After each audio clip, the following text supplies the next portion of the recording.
Hey there, fellow curious minds. Welcome to Quick Bites of AI, the podcast where we break down complex AI and ML topics into yummy, digestible bits. Today we're diving into, a topic that gives many data scientists nightmares: missing data. Yep, those pesky gaps in our data sets that can really mess with our models. But hey, don't worry. By the end of this episode, you'll be handling missing data like a pro. So let's get started. Imagine you're making a delicious fruit salad.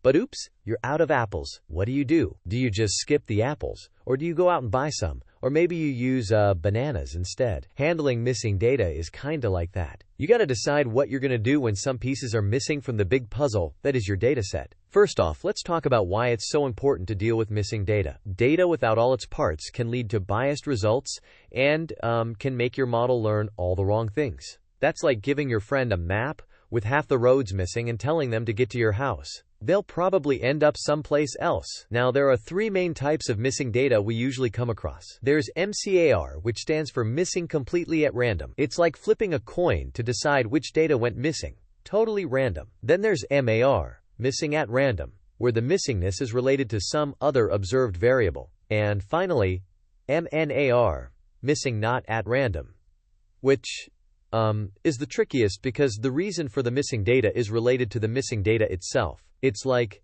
if you're avoiding apples because you somehow know they're overripe. Alright, so how do we handle these missing pieces? The simplest way is, you just delete them. But only if there's not too many missing values and you're not worried about losing some information. But be careful.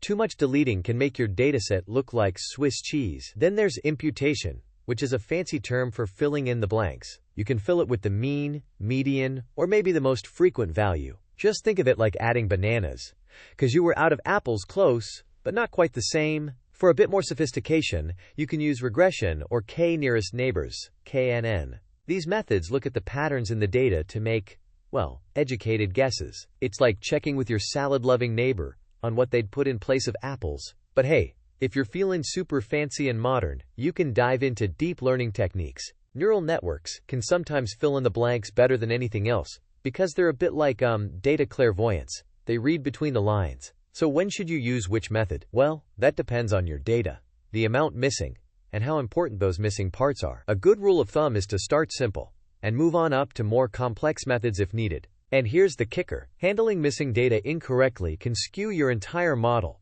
kind of like building a house on a shaky foundation. It'll come crashing down eventually. Watch out for common pitfalls, like overfitting to your imputed values. Let me leave you with a little real-world flavor. Imagine hospitals missing some patient records. Oh boy, that could lead to some poor diagnostics, right? Handling it smartly could literally mean saving lives. There's some amazing tools out there like Pandas and scikit-learn and Python that offer built-in functions to handle missing data. So give them a try, and you'll be zipping past missing data issues in no time. Well, that's enough brain food for today. I hope you enjoyed this episode of Quick Bites of AI and are feeling a bit more confident next time your data comes up short. Catch you later, and remember, don't let those missing pieces drive you bananas.